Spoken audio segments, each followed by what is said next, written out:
Hello, everyone. Welcome to the Two Saints podcast show, which is going to be for the next few weeks Two Saints at the Euros. So, ways to access the show, the podcast show, are the following. Just to remind you all, you can contact us via our email address, the Two Saints podcast show at outlook.com, for questions or items you'd like to hear in future shows. You can listen to the radio show on Fiesta 95 FM in Southampton and via onlineradiobox.com.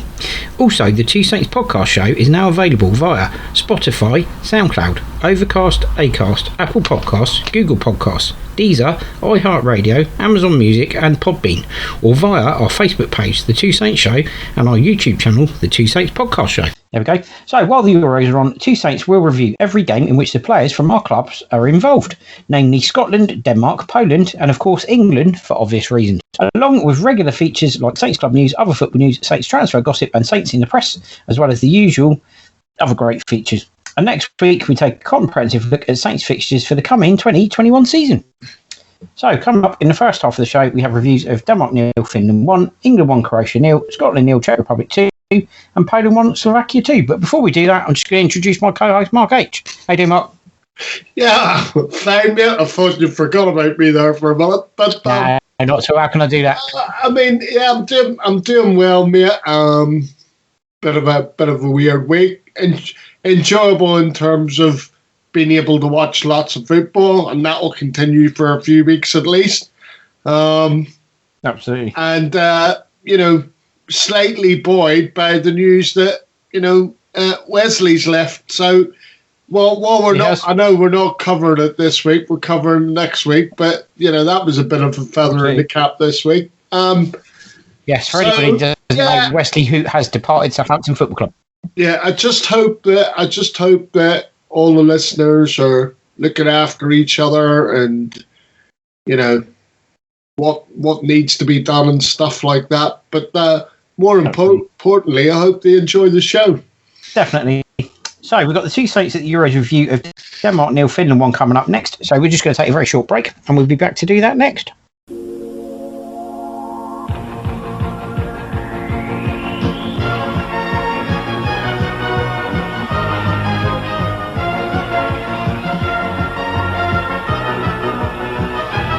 From Thursday the 17th of June, we're bringing you Two Saints at the Euros, which will run for the duration of the competition. It will feature games involving England, Scotland, Denmark and Poland. Because some of these involve Saints players, we will have regular features like Saints Club news, other football news and Saints transfer gossip. Still broadcasting on Fiesta 95 FM in Southampton, Thursday 1 to 3 PM and via onlineradiobox.com.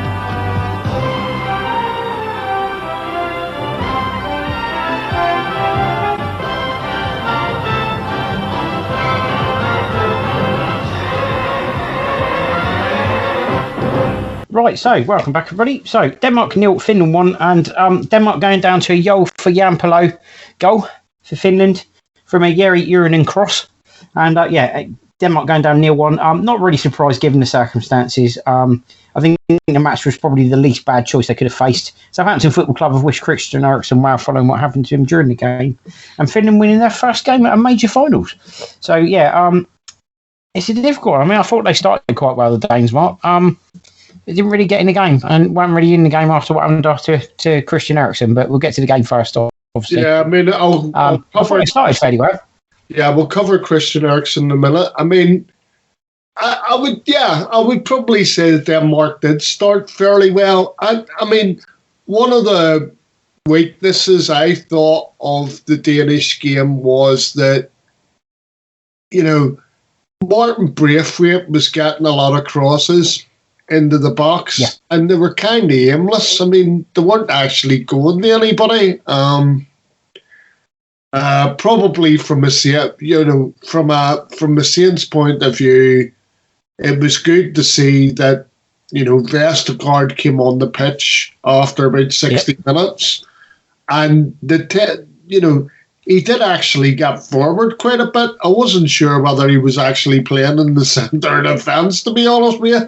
But he was quite marauding, actually, by his standards. He was, yeah. I mean, that's why I mentioned about Martin Braithwaite not getting crosses into the box, because obviously, or when he did get a cross in, it was fairly misdirected.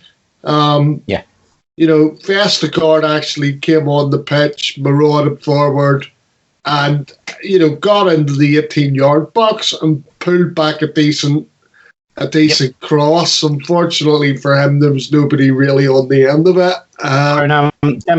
Denmark had a gilt-edged opportunity to equalise, didn't they? After Jolpe Jampolo's opener for Finland, gilt-edged chance for Denmark to get back into it with a spot kick. Very poorly taken by Pierre-Emile Højbjerg. Yeah, I see why he didn't take any Saints penalties now. It was awful. Yeah, I mean, I don't know, what sort of position he holds within the Denmark team. I'm imagining that he might be the vice captain. So it was more a case of let's have, a figurehead taking the penalty. I can't see that he would be a natural choice, mate, to take a penalty. And I would envisage that there's better technical players in the Danish team. I think automatically straight away you've got to say that, if Christian Eriksen had been on the pitch, he would have taken the penalty. The other player you probably would have looked at would either be, there's two other players you'd look at. You'd look at Yusuf Poulsen, possibly, or even their captain, Simon Kjær. Yeah. No, but I think the thing is it goes back to the leadership thing again. Yeah, you're talking about Simon, who's obviously the captain, and I don't think Poulsen was on the pitch on Saturday because I think he came in yesterday. But what I was going to say was there was other people with greater technical ability than, say, a Højbjerg or even Simon, the captain. Yeah. Who were on the pitch who, look, penalties are always a bit of a strange one. You've got people that you think to yourself, forwards who don't even step up in penalty situations and take a penalty, and you're sat there going, hang on, why is he not taking one? He's a forward. Yep. No, but you know what I mean. It's a bit like when you've got penalty shootouts and the people you're expecting to be the first people to put themselves forward aren't. Yep. They're just not because it's a pressure situation. Yeah, and I just sat there, and even though Christian Eriksen wasn't on the pitch, when I seen Højbjerg stepping up to take it, I thought to myself, there's other better technical players in that Danish team that should have been putting themselves forward. Even Kasper Schmeichel would have been a better option, to be fair.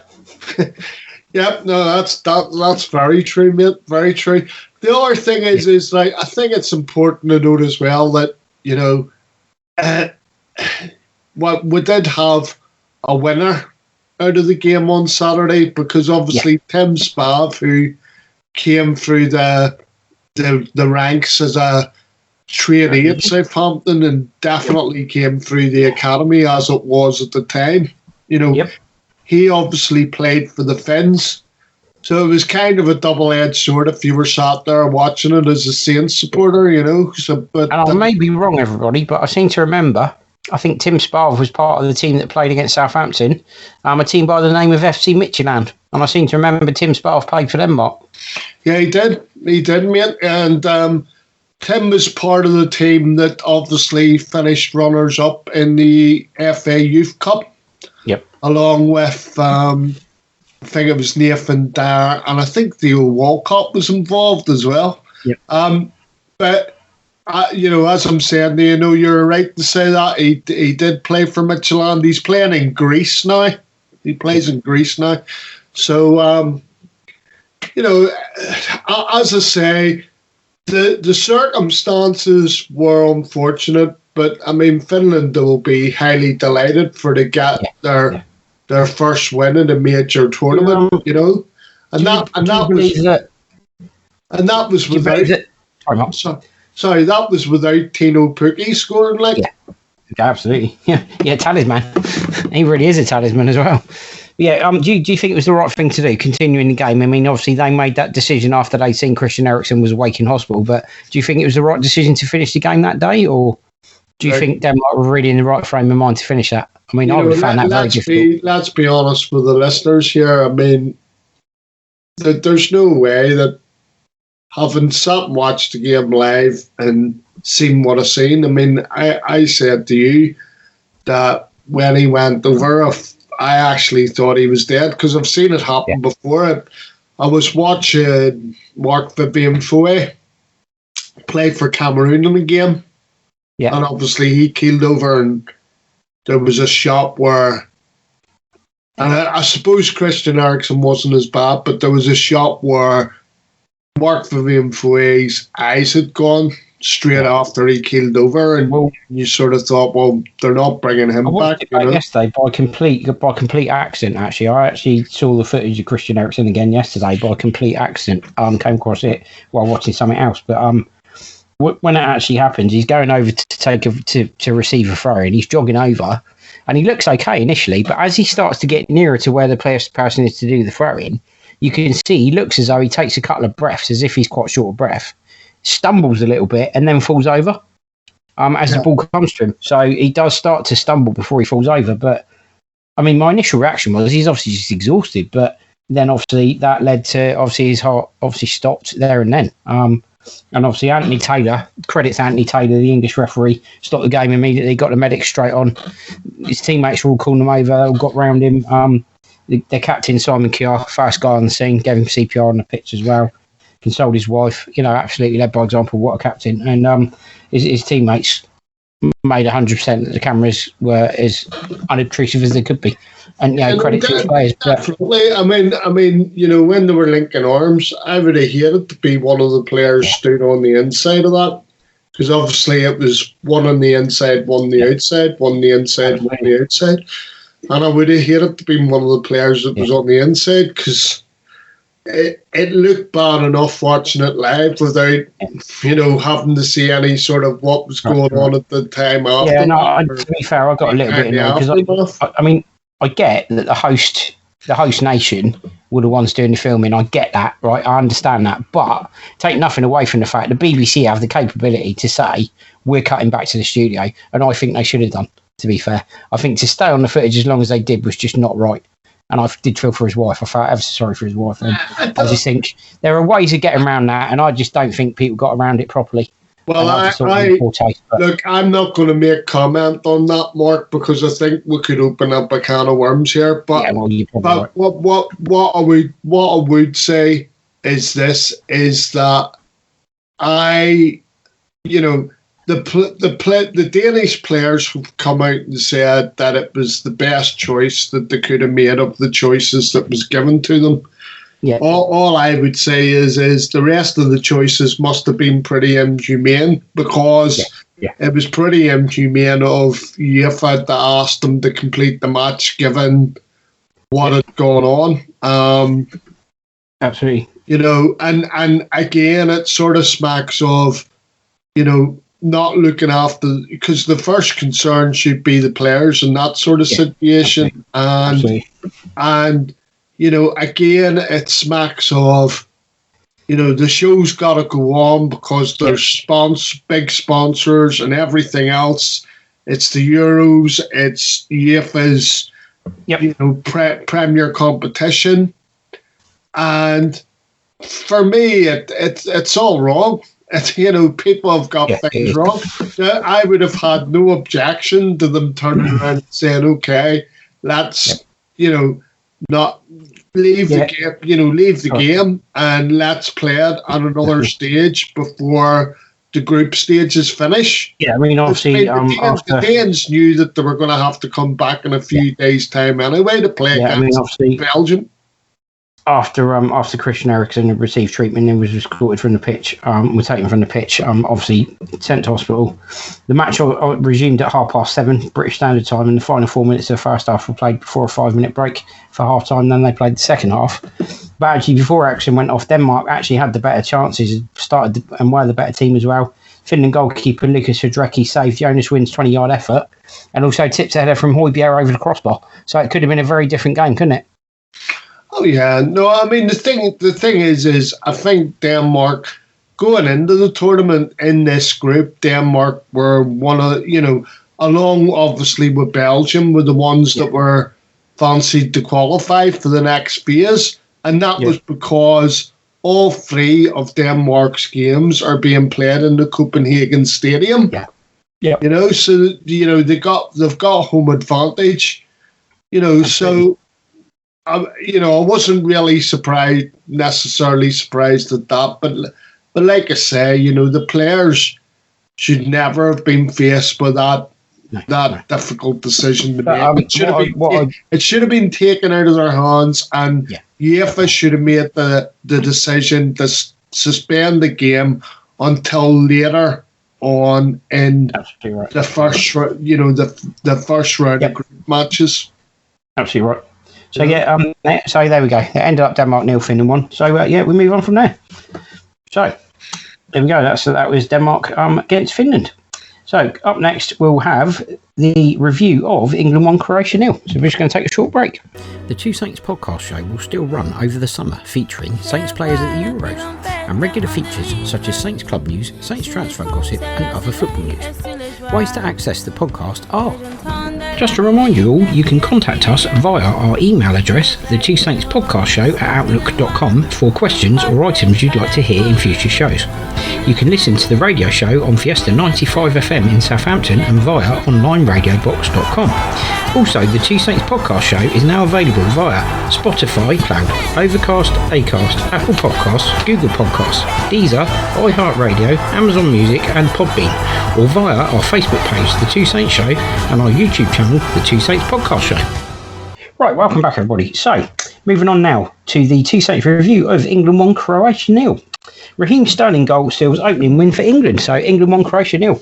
I actually thought Croatia were going to do England, Mark. I've got to be honest. And I thought, in all fairness, opening game, we don't win a lot of opening games in England. I don't think we ever do in major championships.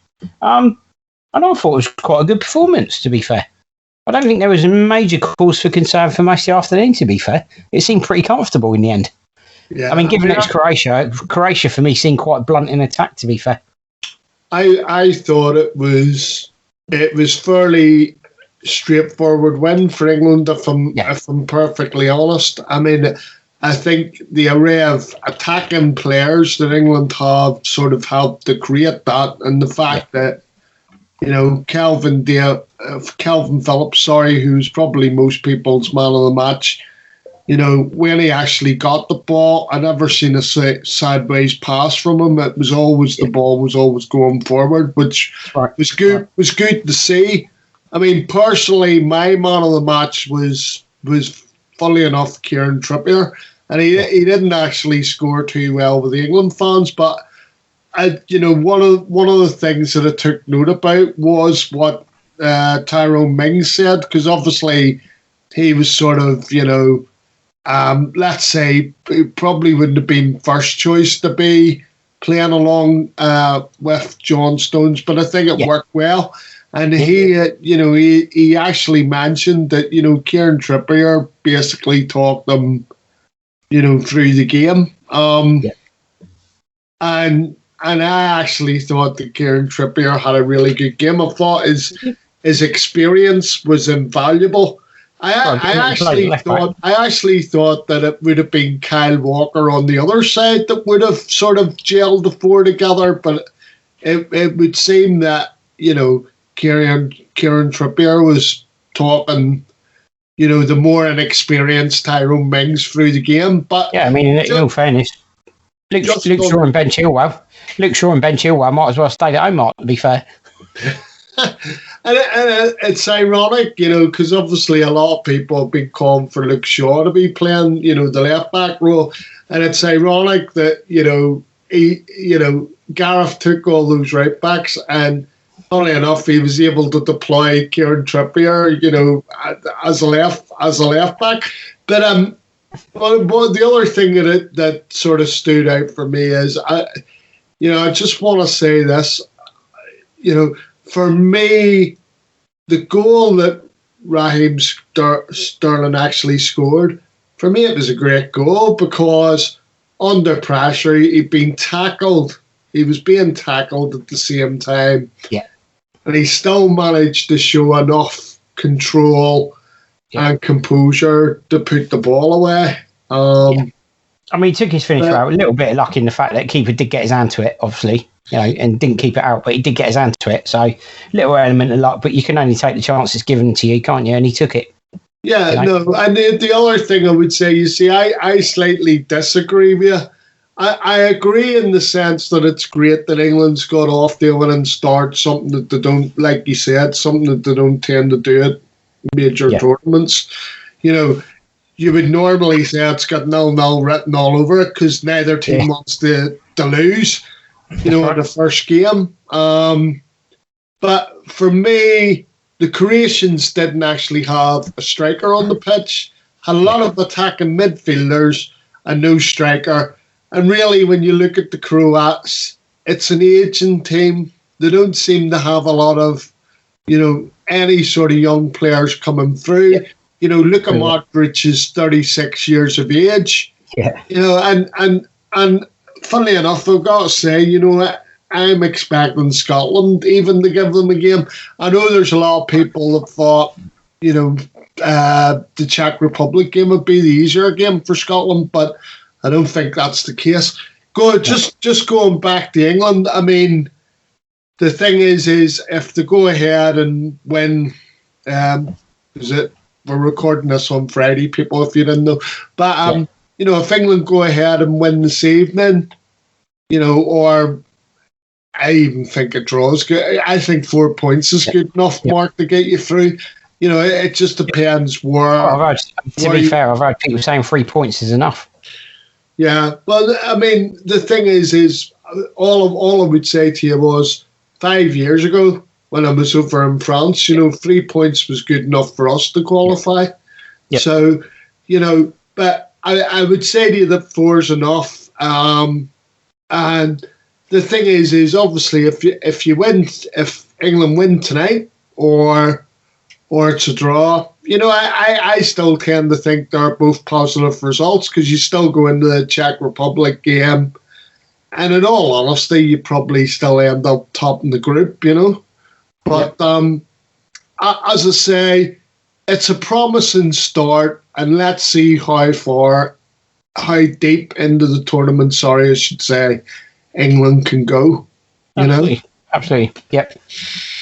So moving on from there, up next we've got the Two Saints at the Euros review of Scotland 0, Czech Republic 2. So we're just going to take a short break before that.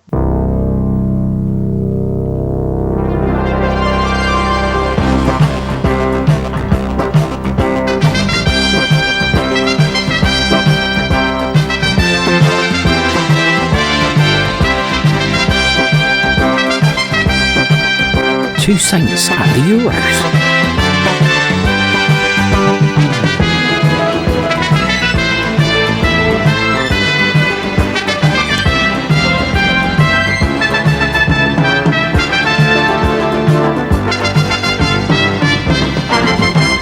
Right, welcome back, everybody. So, moving on now. Two Saints at the Euros review of Scotland 0, Czech Republic 2. That was 2 goals from Patrick Schick of the Czech Republic, which saw them run out 2-0 winners. And we're lucky enough that we have an interview that Mark conducted with our friend Hugh Bartlett, who was actually at the game at Hampden. So, welcome, everybody, to the third in our series of reviews from Saints at the Euros. It's Two Saints at the Euros, and we're lucky enough to be joined by Hugh Bartlett, who was very fortunate from our point of view and his to be at Hampden Park for Scotland versus the Czech Republic, which is the game we're reviewing. And I must admit, quite an interesting game. So over to my co-host, Mark H., who's going to do the interview for us. Over to you, Mark. So obviously, Hugh, it was Czech Republic who ran out 2-0 winners. I just wanted to ask you, first of all, how was the atmosphere? Because I think it was 7 to 9,000 were in the ground, something like that? Capacity given by UEFA and the Scottish government was 12,000. But during the game, when they announced the attendance, it was only 9,000, which was a bit surprising. So basically, just tell me, obviously, just give me a feel of what it was like before kickoff. I mean, even though there was only 9,000 in the ground, was it a good atmosphere? My ticket entry time was 11 o'clock, so I had to be at the stadium 3 hours before kickoff. So I didn't get to experience the entire build-up in the city because I was there so early. However, I got into the stadium, and even about an hour before kickoff. The atmosphere was building, and they were blasting that famous song, "Yes, Sir, I Can Be," and every single fan in the stadium was jumping around like mad. An hour before kickoff, and they played the song again just after the Scottish national anthem, and it is one of the. That, mate. I would have loved that. Honestly, I actually love that song ever since the sort of Scots have adopted it. But yeah, no, so fairly good atmosphere in the build up to the game anyway inside the stadium. Yeah. Yeah, the key thing being in the build-up, when even though it was only a small capacity, when the national anthem was played, it's one of the loudest atmospheres I've experienced in my life, to be fair. But as soon as the game got kicked off and it was clear Scotland only had one striker on the pitch, sitting back, long balls to Dykes, being very negative, the grumbles started to come out, as I'm sure you would know a lot being a Saints fan at St Mary's. The fans can easily turn quite quickly. Oh yeah. And they weren't. It became especially after the second goal went in, it did become a bit quiet and negative. But yes, the pre-match build-up was absolutely fantastic. It was the realization, that we all suffer, because basically once you go 2-0 down, it's the realization that maybe, even though you go into things hopeful, it's the realization that maybe some of the players aren't as good as what you first hoped. I mean, some of my thoughts about the game, and you can come back at me, but I would have to say that initially I thought Scotland started okay, and then I felt like the Czech Republic started to get a foothold, and probably the biggest problem Scotland had with the goal was the fact that the Czech striker, Patrick, is it Cech? Yep. He gets in between Grant Hanley and Liam Cooper. Supposedly both defenders are meant to be good in the air. But I didn't see any evidence of that. As I say, I actually thought Grant Hanley was a bit at fault, to be honest with you. But I mean, to be fair, Mark, I mean that is a striker who Bayer Leverkusen paid almost 30 million euros for. He is an absolutely sensational striker, and it's a centre half who was playing in the Championship last season, trying to deal with him. So there was a bit of a mismatch there for me. Yeah, no. But, the thing is he gets in between. It's more the point that he gets in between the both of them, and manages to get the header in. Obviously doing what a striker does, but, and then I think it was all sort of compounded by the fact that obviously Scotland hit the bar. And obviously there was a lot of recriminations on Jack Hendry before Scotland effectively went on and scored their second goal. Again, it was young Patrick, and it was based. I mean, I get that people say it was a world-class goal because it's from so far out and to have the audacity to try it. But you do have to question the fact that David Marshall, for long periods of that game before the goal actually happened, was down there and up towards the halfway line. I mean that is kamikaze stuff, mate. At any level, you know what I mean? It's kamikaze stuff. They actually interviewed him. Interviewed Schick after the game, Mark, and he actually stated the fact that he'd noticed that David Marshall was off his line quite a bit, and that's why he did it. But a lot of people said it wasn't just the fact he hit it from where he hit it; it was the bend on it, and the bend he put on it. It gave Marshall no chance. And it's not like it was something that he'd done out of the blue, because he'd been doing it the whole of the first half. I mean, I was obviously watching it on the TV, but I had the radio commentary on, and the female radio commentator was saying about David Marshall being basically halfway up the pitch. And I thought to myself, at some point, somebody's going to try and exploit it, because you can't be doing things like that in international football, in my opinion, anyway. What wasn't so apparent on the TV, it varied between about 10 and 12 degrees. It was really cold and really windy. There was a real whip on the ball, so any sort of effort like that would accelerate a lot more in the air than it would do normally. It was a huge risk. I mean, we saw it at Stoke, didn't we, when Boric conceded against Begovic? Similar sort of conditions. Yeah, no, I understand what you're saying there, because obviously you got the corners of the ground that weren't filled in. But what was I going to say? So, apart from that, I mean, did you think that Scotland equipped themselves well? Apart from obviously being on the wrong end of the beaten. I mean, the one thing that I would say, Hugh, is how Lyndon Dykes gets on the pitch ahead of Shea Adams, even if they're only playing a lone striker, beggars belief for me. I mean, I get that there's a certain degree probably of loyalty from Steve Clarke to the players that got him there, right? But Lyndon Dykes, for me, I mean, if Scotland want to give themselves any chance at these Euros, Shea Adams needs to start.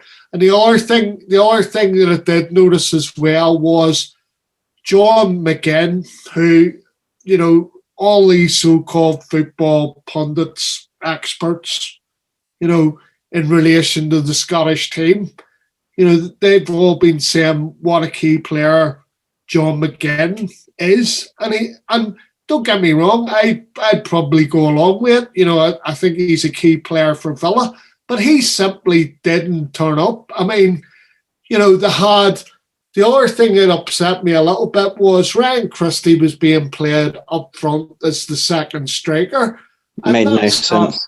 That's not Ryan Christie's game at all, Especially as they were playing a long ball game.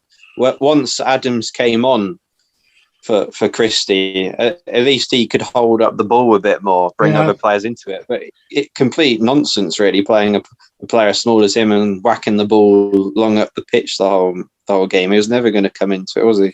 It's very true, mate. Very true. I mean, the other thing that I would question as well is, I mean, obviously Andrew Robertson was the standout performer, and I do think that the Czechs were a bit weary of him. But he should have scored though. Bad miss in the first half. Yeah, no, well, exactly. But the other thing that I did notice was on that other side, the other fullback was awful, Stephen O'Donnell from Motherwell. I mean, he's got to be looking, Steve Clarke's got to be looking at that and saying to himself, for the next game, I probably need to be bringing in Nathan Robertson, the young Rangers player. Yeah, I mean, that is the problem. Kieran Tierney was a huge miss, and I know sometimes they like to play him down that side, even though it's against his strong foot. And he probably would have made the difference. He would have balanced out the team a bit more. But every single attack had to come down Robertson, didn't it? A very one-dimensional. It is, mate. It is. I mean, I did notice that when they were getting joy, it was down Robertson's side, and it was obviously Stuart Armstrong was either coming onto the ball or it was Ryan Christie, because he seemed to change over rather than sort of playing. I mean, I couldn't really work out what Ryan Christie's role actually was in the Scotland team. No, the tactics are completely wrong. For me, Armstrong's very much a flair player. You play him in between the midfield and the attack. He floats about, picks out a pass. But Steve Clarke went very negative and had him more or less as a centre mid, didn't he? Expecting him to make tackles, ping passes across the side of the pitch. It wasn't really his position at all, and he was missing as a result, wasn't he? Yeah, no, very much so. Sorry, Mark, you wanted to come in there. So Hugh, obviously Scotland missed a few chances.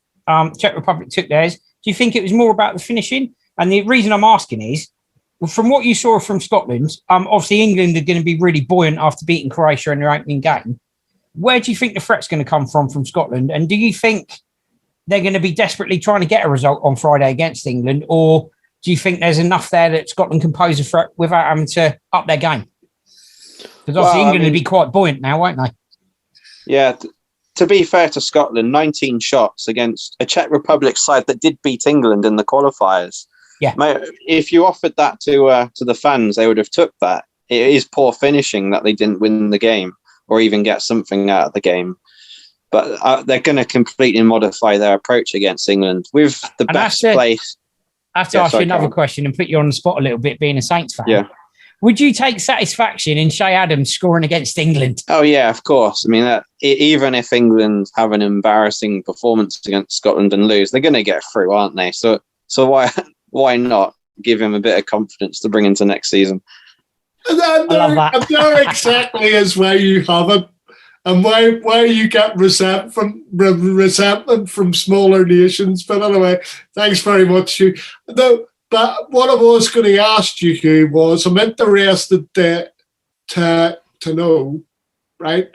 I mean, how do you actually, having watched Scotland live, and obviously their next game's England, I mean, how do you see the game at Wembley going?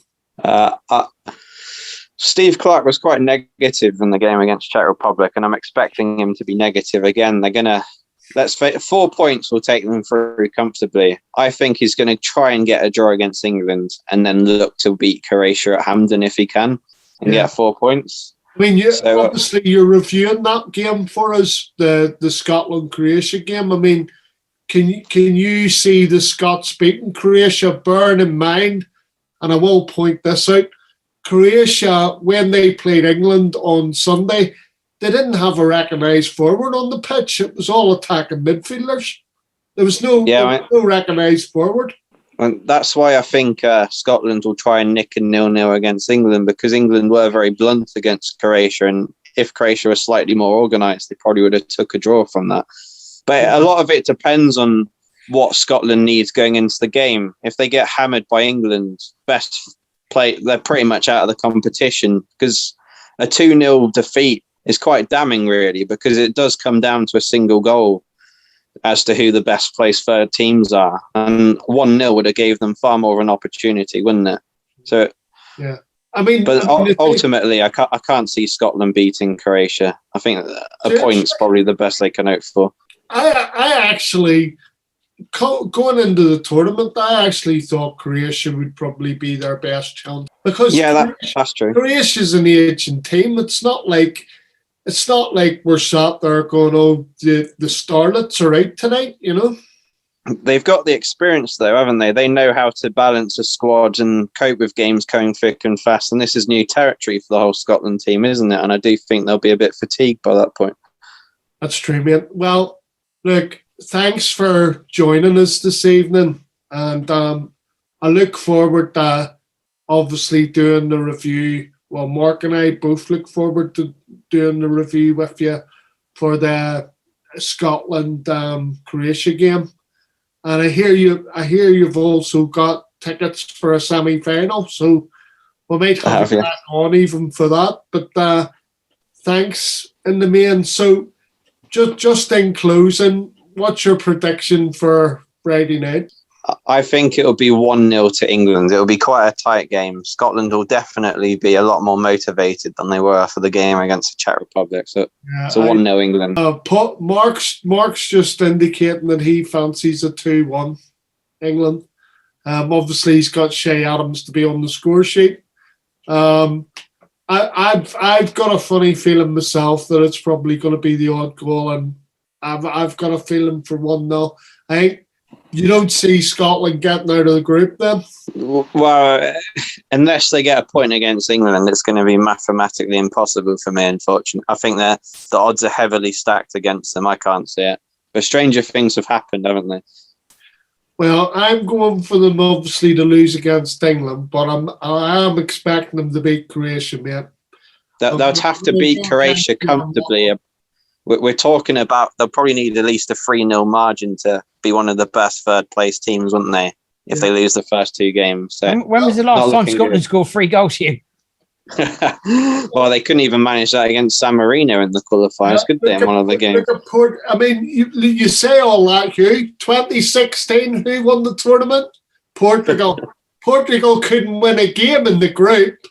They didn't lose a game in the group, to be fair, Mark, did they? Three draws they got. 3 draws. Hungary were in front 3 times before they managed to get it back to a 3-3 draw. Just leave it there.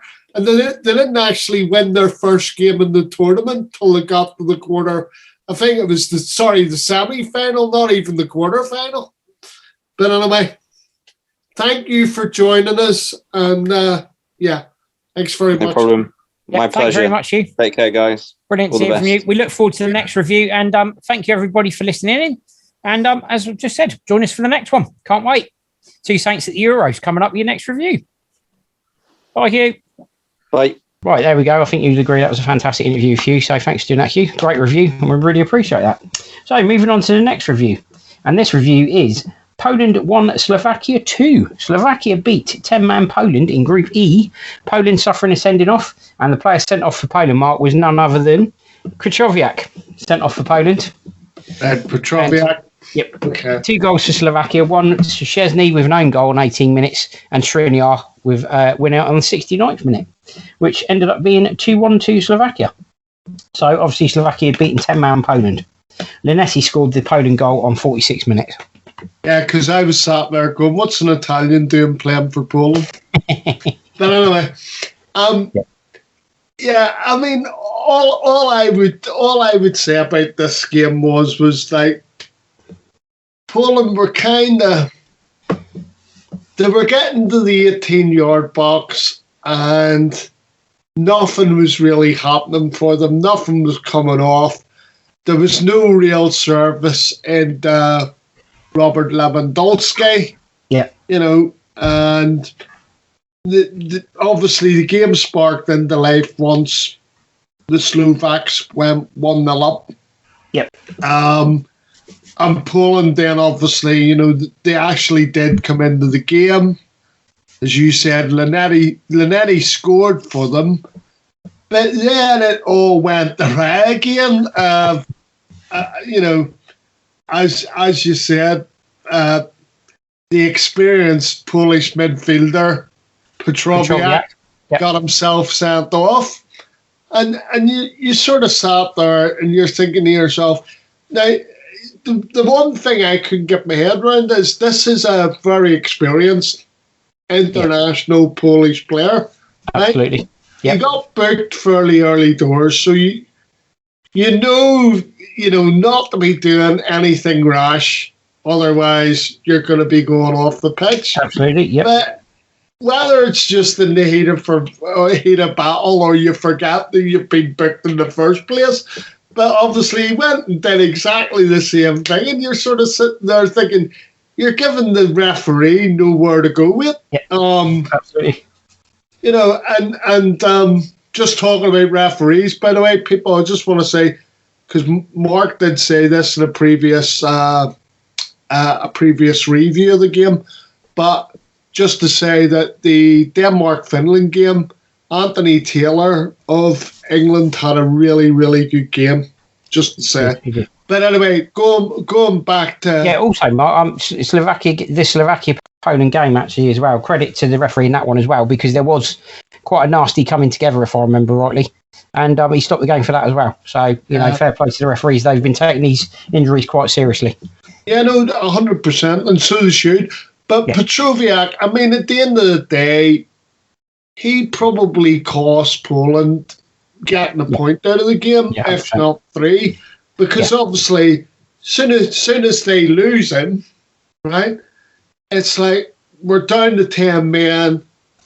The Slovaks then get the winning goal, right? And Poland then all of a sudden go on the attack with the 10 men. It was kind of like the Alamo, and you're sort of sat there and you're thinking, oh well, it's just a question of when. Yeah. And of course, their best chance fell to our own central defender in Mr. Jan Bednarek. It was a centre-half finish. Most people in the commentary mistook him for flipping Robert Lewandowski. I'm sat there going, that ain't Robert Lewandowski, that's flipping.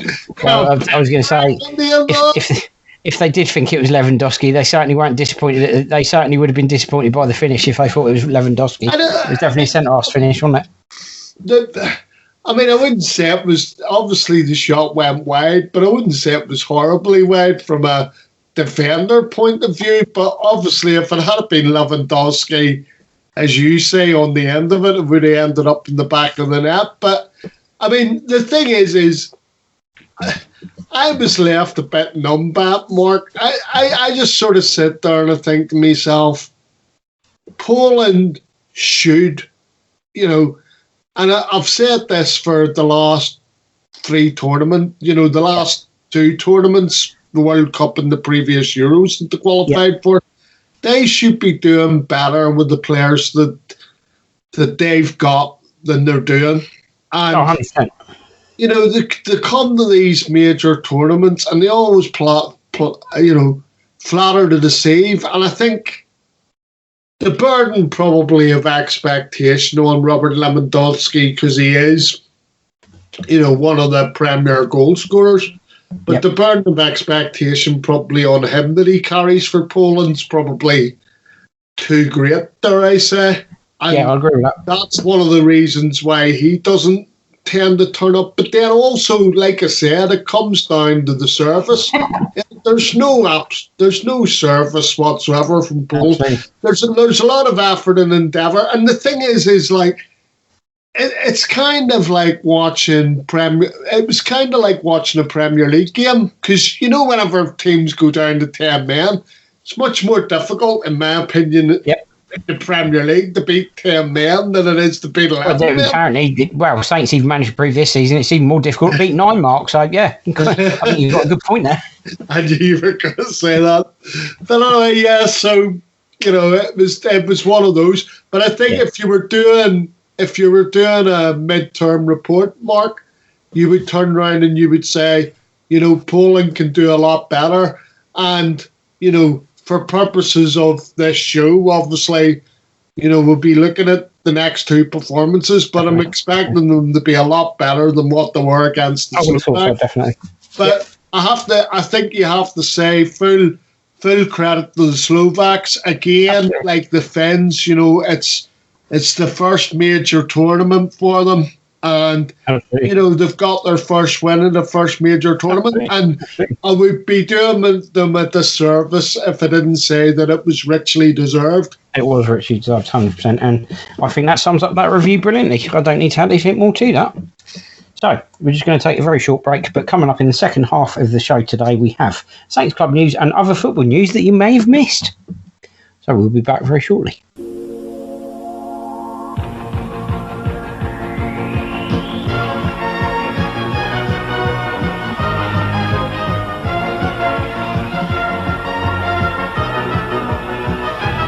From Thursday, the 17th of June, we're bringing you 2 Saints at the Euros, which will run for the duration of the competition.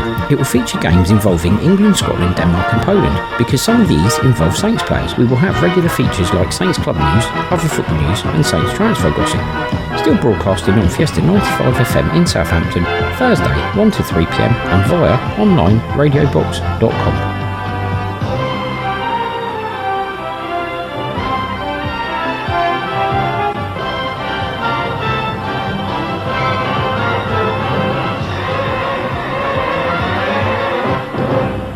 Right, welcome back everybody. So, Saints Club news. Saints Foundation announces new ambassadors Marianne Spacey Cow and James Beattie. Southampton women's promotion via the Upward Club movement process. Marianne Spacey Cow promotion is no more than we deserve. Young Lionesses call-ups for Southampton FC women players. Southampton FC Women's Open Day, 20th of June. Saints extend partnership with Utilita. Southampton FC announced 2021 retained list. Player awards the winners. Saints announced new Aspire Lounge. Extended ticket office opening hours. And 2021-22 season tickets payment plans are available. They certainly are, and I've been told I can get one from 29th of June. Hooray! So happy days. So, starting with Saints Foundation announcing new ambassadors Marianne Spacey Cow and James Beattie. So you can't go run off when Gary Monk gets a job offer now, James. You've got to stay down there, and hopefully they'll give you a job at the club as a striking coach. I'll keep campaigning. Anyway, good news, though, Mark. More on a serious point, I think it's great news, really. Yeah. I've said before that I know an elderly couple who actually James delivered, I think it was veg to. I think they got a box of veg. So, I think it's a great move by the foundation. It also kind of tells me that Marianne Stacey-Keogh obviously is going to be sticking around for the foreseeable future, and she does see, Southampton Women FC as a long-term project. So hopefully, she's with us when we make that step into the Premier League. But absolutely. On the more charitable point, I don't think they could. The foundation could have made 2 better appointments. I'm even surprised to this point. They might have been waiting to see if James was intending to sort of stay down south, because you just don't know. I mean, he could end up going off again, but they were probably just waiting to see. But I don't think they could have chosen 2 better ambassadors personally. Okay. On top of those they've already got. Yeah, I'd agree with that 100%, Mark. 100%. And I don't think there's anything furthermore we can add to that. So, moving on. Southampton FC women have been promoted as a result of the upper club movement process. They've obviously appealed, and it's been accepted, and they've been promoted, which is no more than they deserve, according to Marianne Spacey-Cow. Yeah, and I just want to endorse everything that Marianne Stacey-Keogh says in relation to it, because, you got to look at it on the face of it. They've been leading the league twice. They were denied twice because the league was suspended. Yep. And, unbeaten in their league games. So during those 2 seasons. So, all I would say, Mark, is it may be slightly by default, but I don't think anybody can argue that it isn't richly deserved for the girls. Absolutely. I'm highly delighted for them. Yeah, definitely. I mean, the thing is, all I would say to people is they've beat numerous teams from the league above, and they've even beat numerous teams from the championship. Yeah, absolutely. Well, not only that, everybody, as well. We know how poor our academy's done and the men's team have done. Get this, everybody. Are you ready for this? 43 out of 45 points in 2 seasons. They haven't lost in 2 seasons.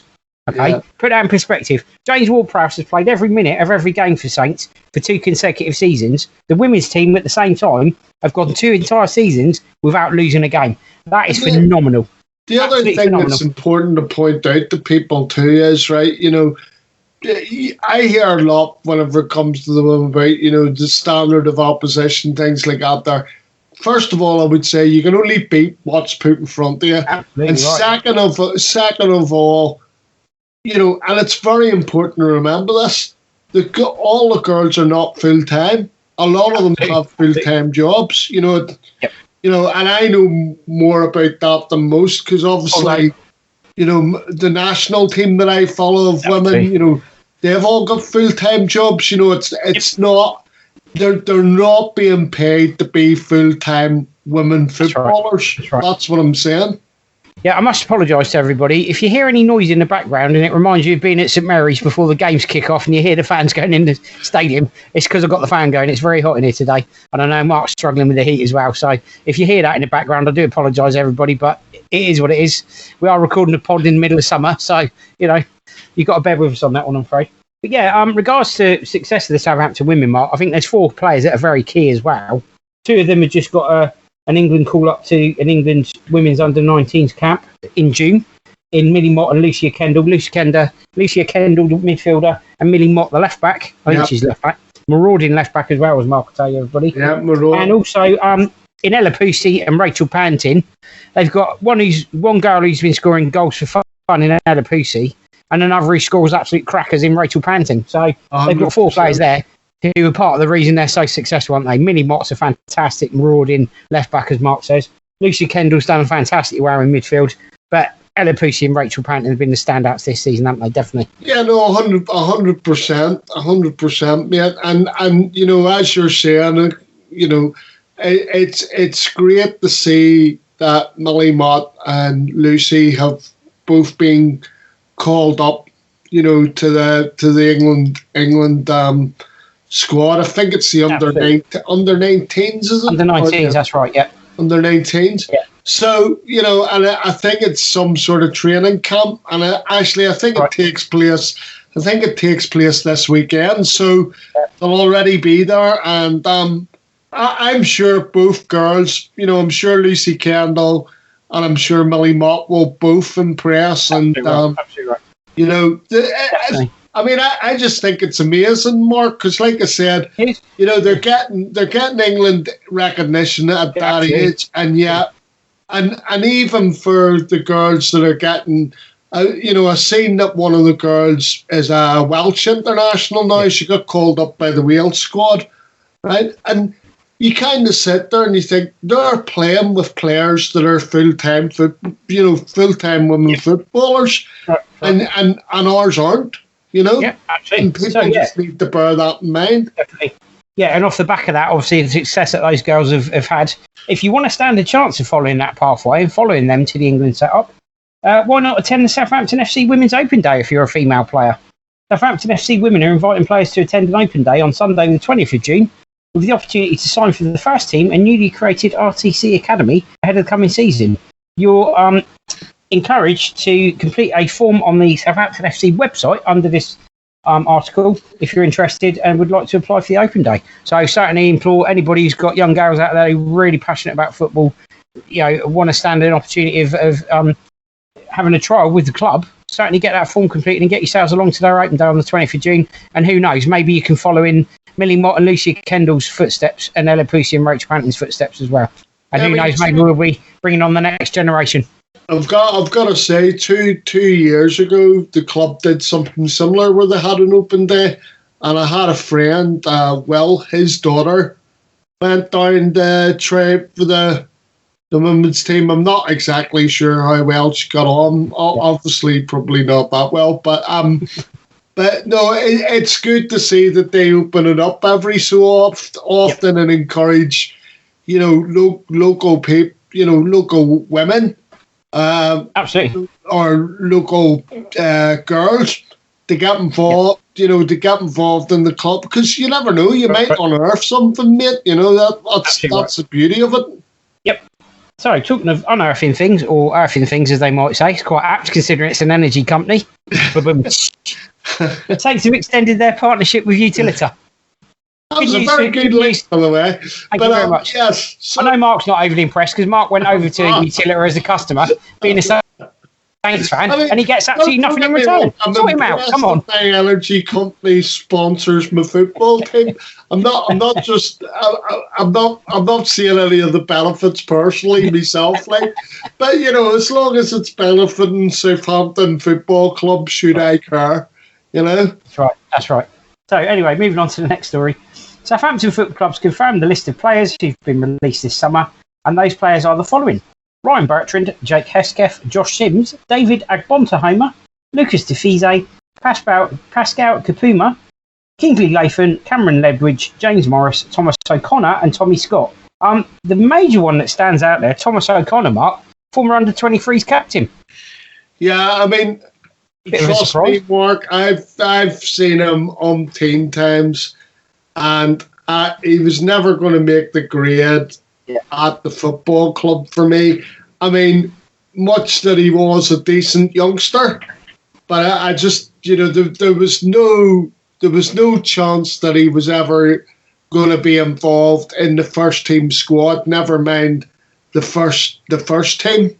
So I think the right decision was made there. I mean, the ones that, you know, you take most sort of notice of would be the ones that, you know, from time to time have been involved with the first team. obviously, we've already spoke about Ryan Bertram, so we don't need to go there necessarily. But I suppose the two that other people would talk about would be Josh Sims and Jake Hesketh. Just on Jake Hesketh, I mean, really at the end of the day, at the time when Jake Hesketh, for me, would have been making the breakthrough, it would have been in the 14-15 season or the 15-16 season under Koeman. Yeah. Now, the 14-15 season, he came on as a substitute under Koeman, did well, and Koeman started him in the very next game away at Burnley. But unfortunately, away at Burnley, he got injured. And he never seemed to recover from the injury. He was out for a good long time. And he never seemed to recover properly from the injury. Or maybe he did recover and he just wasn't able to re-establish himself. Yeah. But I know that during Koeman's tenure, I mean, Koeman liked him as a player. Unfortunately, it just didn't work out for Jake for whatever reason. I mean, I had a friend that went to watch him in the Papa John's Cup, which was obviously the JPT. And he watched him against Cambridge United. And he said to me, he said the thing about watching the under-23s then was that he was the standout performer. Yeah.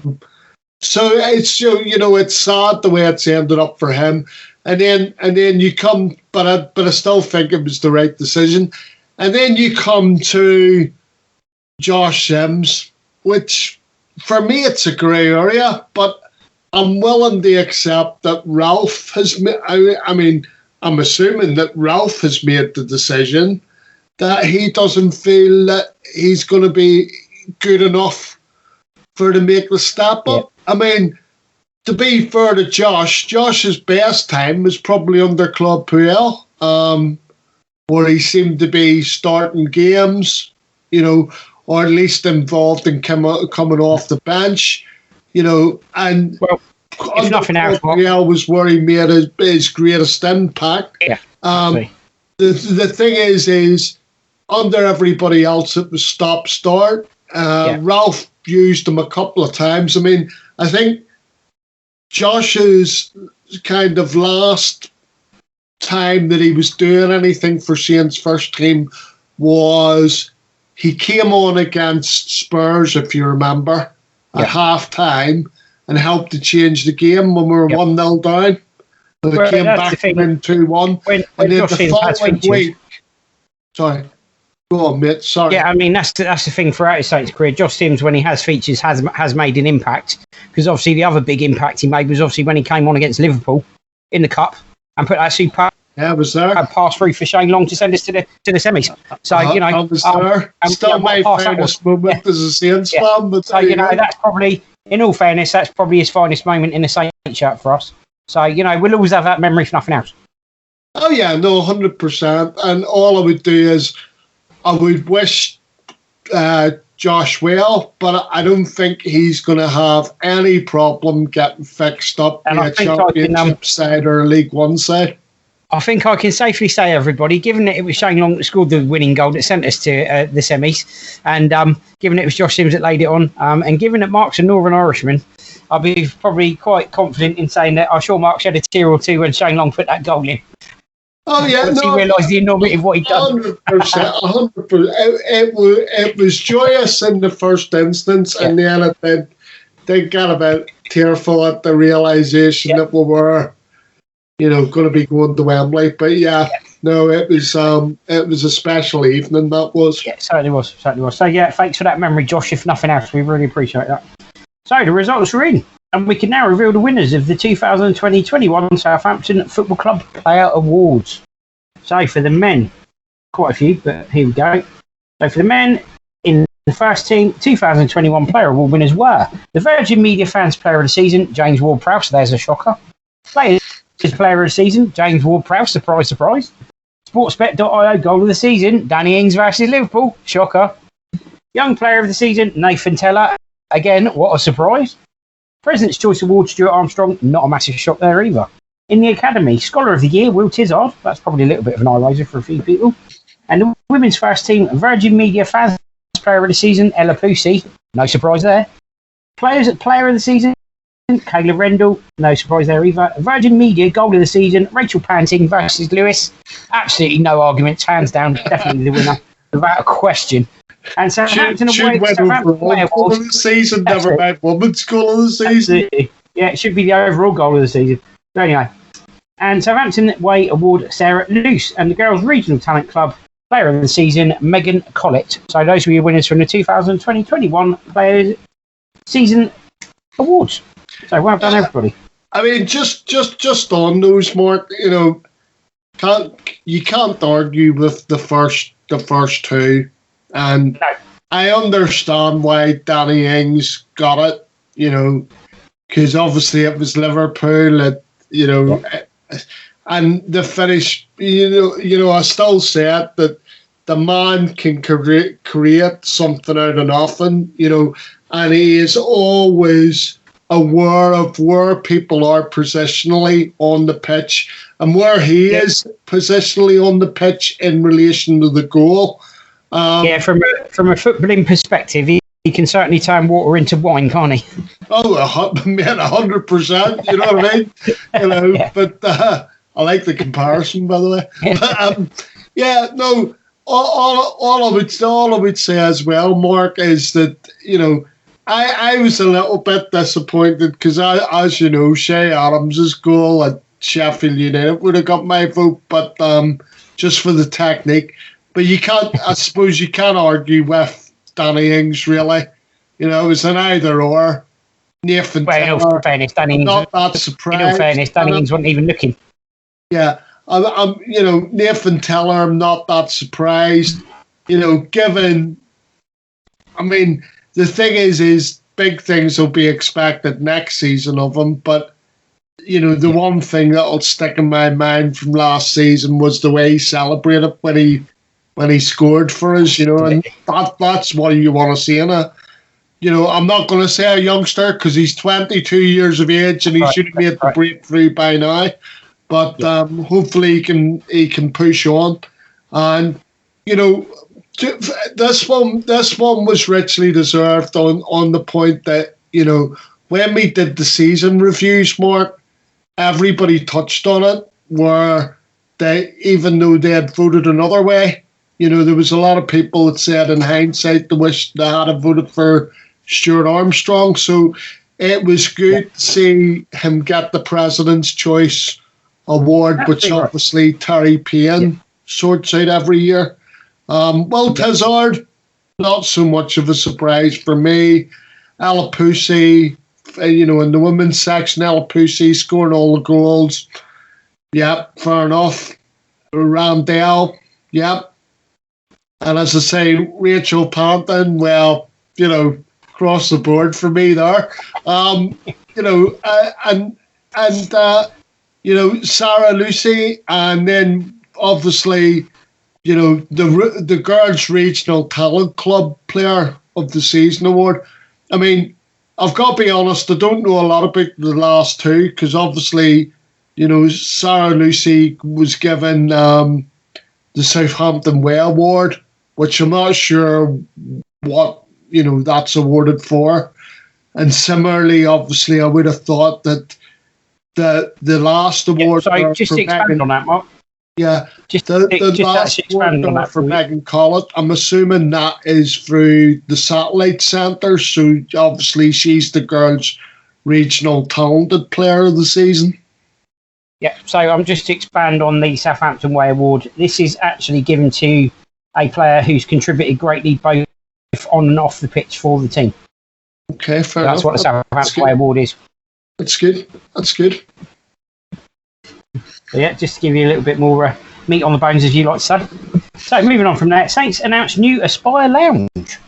Southampton Football Club's delighted to introduce the Aspire Lounge, a new premium hospitality offering available for the 2020-21 season. Nestled in the Itchen stand It will provide private, informal dining as well as a complimentary bar available throughout your stay.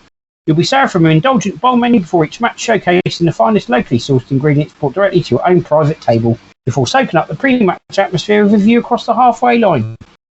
Whether with friends, family or clients, rest assured you'll enjoy some of the best views in the house from the comfort of our premium padded seats. Yeah, I've got an answer to padded seats. Take a cushion. Anyway, I mean, look, obviously the club continually need to try and come up with ideas to increase revenue and everything else. And I mean, Mark, you say about the pandemic, but the club would be doing stuff like this anyway to try and increase revenue, even if there wasn't a pandemic, you know. So while I get all of that, I don't actually, you know, my feelings are that I don't feel that it's a sustainable way forward.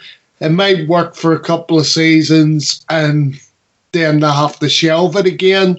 Or it might even be a case of they have to shelve it like they had to shelve what happened, you know, in the Kingsland stamp with the bar and grill idea and the membership and everything like that. So I don't know. I'm a bit betwixt and between. I just think to myself, you know, if you want to increase your revenues and try and encourage people to use the facilities, you know, whether you're buying a burger or whatever it is, actually inside the ground, maybe my first protocol would be reduce, you know, the price of admission. Reduce the price of admission. Right? Yep. Get it so that you've got your 32,000 coming in through the door. And then I know there isn't a lot of club money at the club, but then again, look at a way of expansion and maybe do that through sponsorship or something like that there so that, you know, the cost doesn't sort of impact too much on the football club. Absolutely right. Yeah. Yeah, absolutely. So, so moving on from there, obviously the loyalty pricing deadline actually passed yesterday, it was the 17th, so that's obviously gone now. But you are still able to get your tickets and whatever. And in light of that, obviously the ticket office hours have been extended. So 10 a.m. to 2 p.m.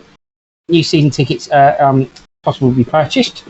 Ticket office will also be open during the usual hours of 9:30 till 5 p.m. Monday to Friday for the following week. So they've basically extended the opening hours, Mark, which is good news for those people who want to get their tickets in person. Yeah, but it's important to remind everybody. It's very important to point this out to everybody because a lot of people won't know. St Mary's is actually now a cashless stadium, so you won't actually be able to pay for your season ticket anymore with cash. So if you're going to pay for your season ticket with cash, you can't do it. You need to find a different way of doing it. So if you've got a friend that's got a debit card or whatever, get them to do it for you because you can't pay cash anymore. So it is a cashless stadium now. So something to bear in mind ahead of the new season, obviously.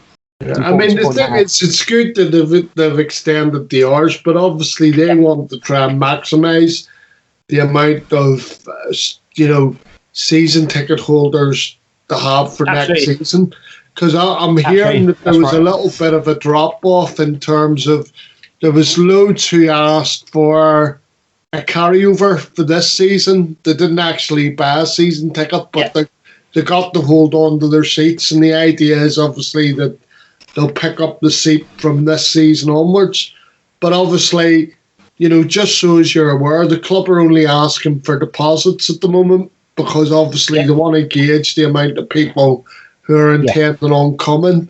And then obviously you pay the rest of it over a certain date.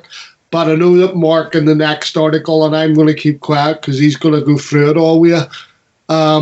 He'll explain it all. But obviously the club, the club are busy trying to sort of re-engage with people who didn't take out their season tickets last season. Yep, absolutely right. So we'll move on to that.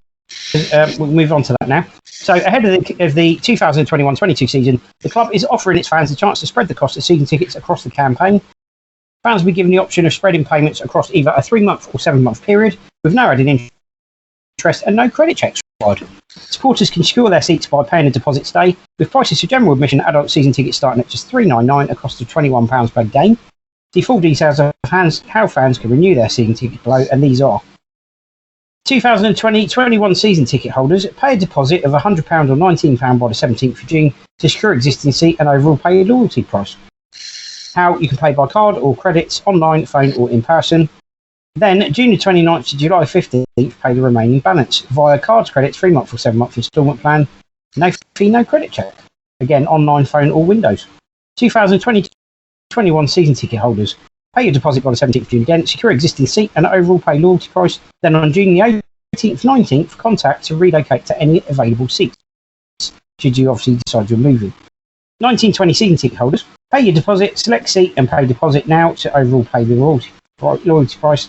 Again, credits, card or the other methods of payment we've mentioned already. And then June the 29th to July the 15th, pay the remaining balance again. Again, card, credits, 3-month or 7-month instalment plan. And finally, all other Saints supporters, tickets are on general sale now. Pay deposit by the 17th of June, select seat and pay deposit now to overall pay the loyalty price. Card or credits, online, phone or in person. June 29th to July the 15th, pay the remaining balance. Card, credits, 3-month or 7-month instalment plan. And then in red at the bottom of the page, it actually says from June the 21st, seats are available to purchase for all, but will be for the full price. Card, credits, combination, 3-month or 7-month. So that takes you through everything there. The club will continue to offer discounts to all supporters up to the age of 25 and over the age of 65, as well as providing the option of instalment plans to help spread the cost of season tickets with no additional fee. Supporters can secure their seats with a deposit of blah blah blah if done by the 17th of June. That window is obviously now closed. But yeah, there we go. So that's all the details of obviously season tickets for this season, how to go about purchasing them and where to purchase them from. So really good news that, Mark, I think. You'd agree. So we're just going to take a very short break now, and when we come back from that, we're going to be doing other football news for you, just in case there's any of that you've missed.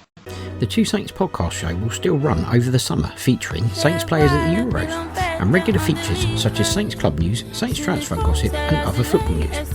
Ways to access the podcast are: just to remind you all, you can contact us via our email address, the Two Saints podcast show at outlook.com, for questions or items you'd like to hear in future shows. You can listen to the radio show on Fiesta 95 FM in Southampton and via onlineradiobox.com. Also, the Two Saints podcast show is now available via Spotify, Cloud, Overcast, Acast, Apple Podcasts, Google Podcasts, Deezer, iHeartRadio, Amazon Music and Podbean, or via our Facebook page, The Two Saints Show, and our YouTube channel, The Two Saints Podcast Show. Right, welcome back everybody. So, other football news, and we start in the Premier League with transfers. Aston Villa agree 33 million Emi Buendia deal. Liverpool agree 35 million deal for Konate. Wolves appoint Lage as manager. Liverpool to trial seats with Stacey Rails after review. So Aston Villa agree 33 million Buendia deal, Mark, and Liverpool agree 35 million deal for Konate. Yeah, so let's deal with the Buendia deal. Basically, I mean, you would have to say that it's probably a good move for Norwich. For Norwich in the sense that they're getting 33 million for him. I'm not convinced, even though he's a good player, right? I would say he still needs to prove how good he is in the Premier League. There's no doubt that he's too good for the Championship, right? But obviously, you know, he's been in the Premier League before, obviously, you know, a couple of more years experience now, and obviously Aston Villa have took the plunge at 33 million. Not sure I would have paid 33 million for him. He sounds a little bit overpriced for me.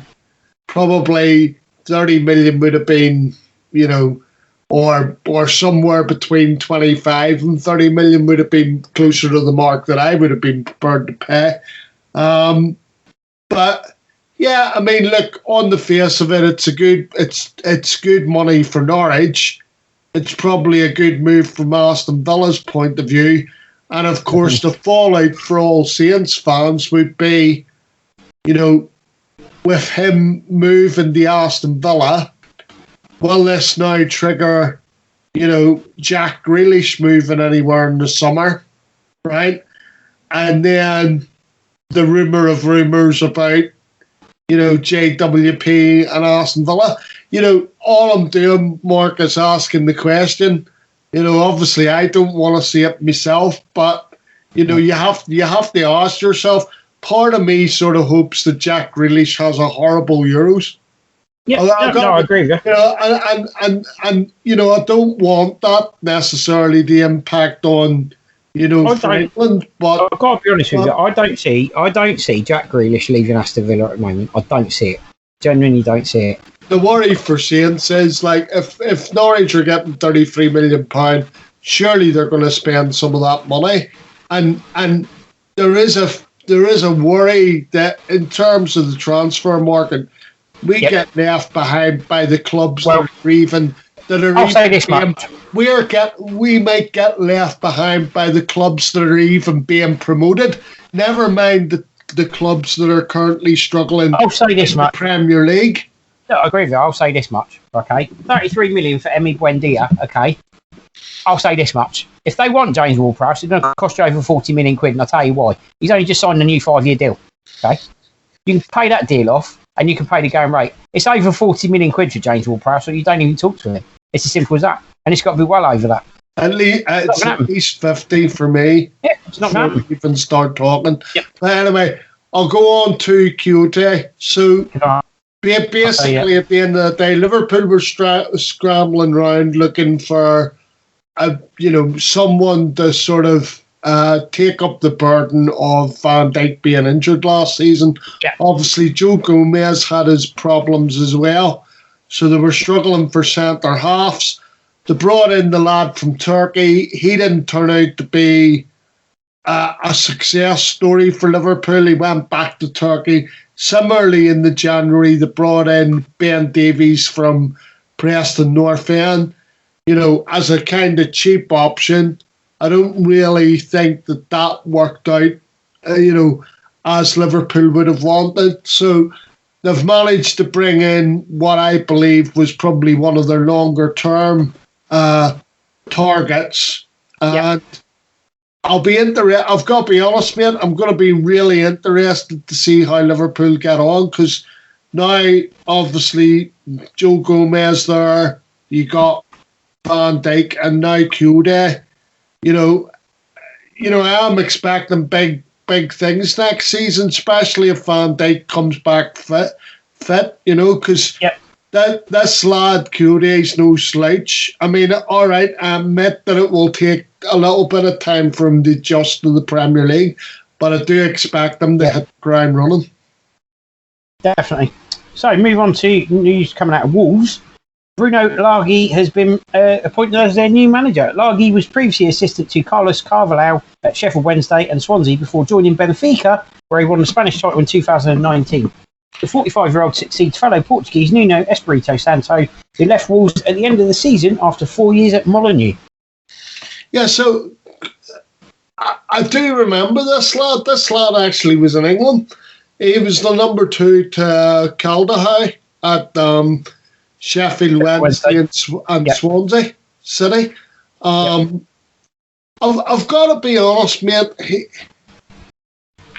There might be flaws in this appointment. I mean, much as I've been on board with everything that sort of Wolves have done, and although I think they're penalising the managers that they go for, basically, because Jordi Mendes has an Iberian vent, or Portuguese sort of Spanish vent, where all the players and managers and that there have to come from that region of the world. But having said all that, I'm not convinced that he has the relevant experience. He did well at Benfica, but really that's the only team he's really managed. Like I said, the name rang a bell for me because obviously he was the assistant to Caldahau at Sheffield Wednesday and Swansea. Yeah. And, I wish him well, but, potentially they could be one of the clubs that go down this season. I mean, they've thrown up the possibility to try and back the new manager by saying that they're prepared to sell some of their more established stars. Now, I wouldn't expect Jimenez to leave, but maybe somebody like a Traore or somebody like that there. Yeah. Very possible that they could leave over the summer. the other thing is I'm going to go back and just cover the story about the Liverpool real seating, Mark. Because obviously it's interesting. I mean, I said previously to you that, you know, it seems ironic that they're the first Premier League club that are going to properly trial it for games. And, you know, I say that because obviously on the back of Hillsborough, you know, they were very much, you know, obviously the families and, you know, Liverpool's bigger supporter group, the Spirit of Shankly, you know, they were all very sort of pro, you know, all-seater stadiums and all that. And then there was a sea change, I'd probably say about 5-6 years ago now, where the Spirit of Shankly came out in favour of the real seating and the families of, you know, the Hillsborough disaster as well. I mean, they've come out in favour too, which is good to see, and it'll be interesting to see what happens in terms of the real seating. I mean, I think it's a really good idea, but what I would say as well is you know, if it comes to pass for all football clubs, you know, don't expect just because you've got real seating and you're going to be stood up maybe for the majority of games and stuff like that there, that it's going to be any cheaper, because you can't expect people who are just sat in seats to pay more for their seats and you get cheaper real seats, you know. So, and in the meantime, everybody, I just want to say, you know, if you took the trouble to listen, thanks very much. Absolutely. Take care of each other till next week. Absolutely right. So please join us again for more Two Saints at the Euros next week, when the Two Saints at Euros go marching in again. Bye for now.